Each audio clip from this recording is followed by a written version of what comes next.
Well, in March 2020, we were in the middle of a national tour of a show called The Department of Distractions, which had all the same characters and all the same actors in it. And then, of course, COVID hit and theatres were shut down and we were just stopped in our tracks. And we'd loved the world that we'd created and we wanted to do a little bit more with it. And we wanted to create something that was active, that meant people who were taking part were actually part of the experience. We wanted to be as close to theatre as it could be, really. And so Distraction Agents was born.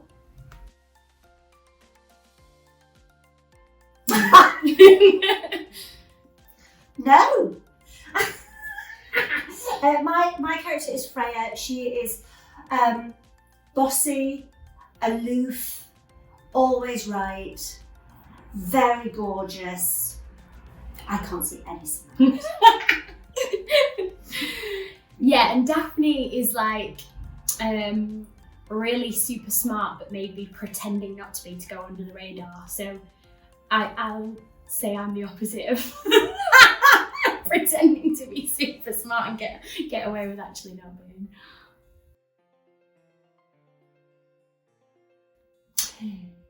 The favourite thing about the show, the experience, taking part, for me, is that it literally changes the way you view the world. You suddenly see odd little things around you going, that's the department, that's the department, that's the department, and you just can't help yourself. You can't unsee that, no. Yeah. But my favourite thing about this iteration of this project is the design.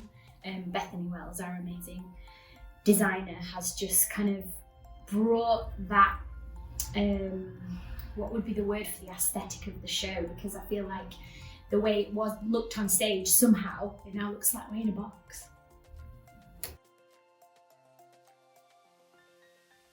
Oh, that's tough. There's so many. They are absolutely everywhere. When I went to New York, been to New York, there were sofas all over the place that said no surfing on them. And maybe that's just a thing in New York, but for me it was while we were making this show, and they were just everywhere, on all over the streets, sofas with spray paint of no surfing, which I loved until it's photos off. Mm-hmm.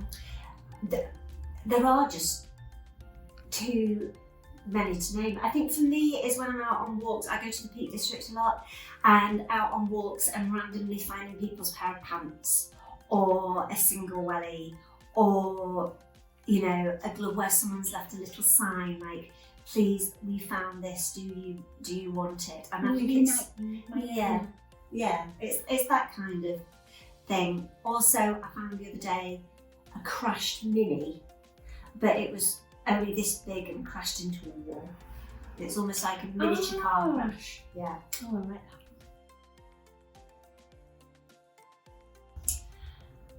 I think the inspirations behind the project are, over lockdown, there was a number of great things coming through the post, and there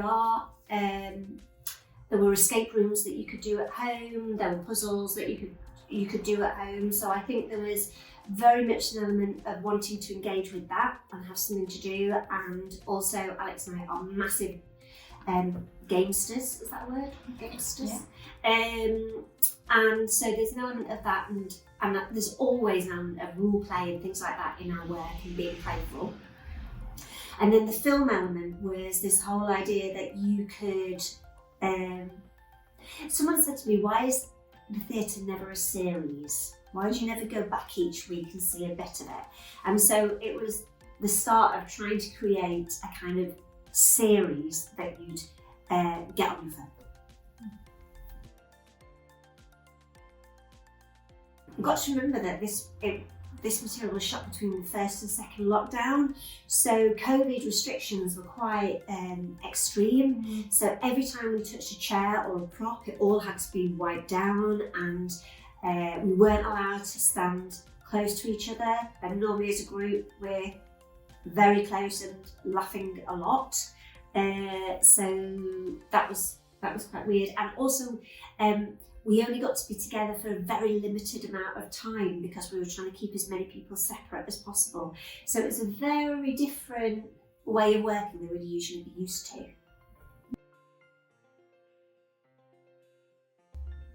Well, I think in real life I would make a dreadful distraction agent because I have no poker face.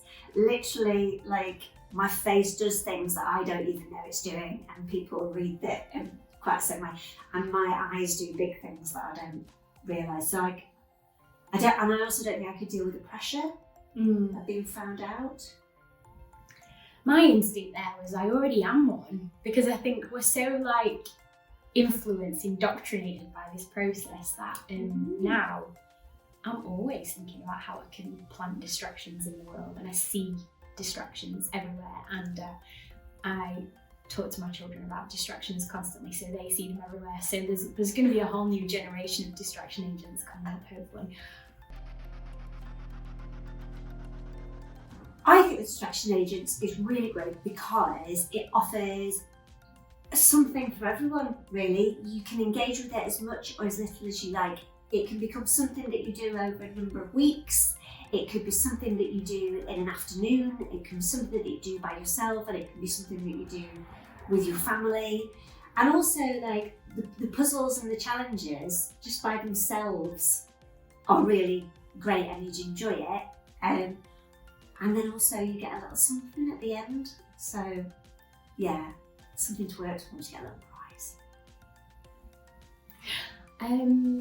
Yeah, I think you should have a go at it, because there's, like Rachael said, there's no one set way of doing it. You can dip in and out. You could do it for an hour at a weekend, or you could spend 2 days immersed in it. And I know people who've done it on all different timescales and got something different out of it each time. And there isn't anything like it.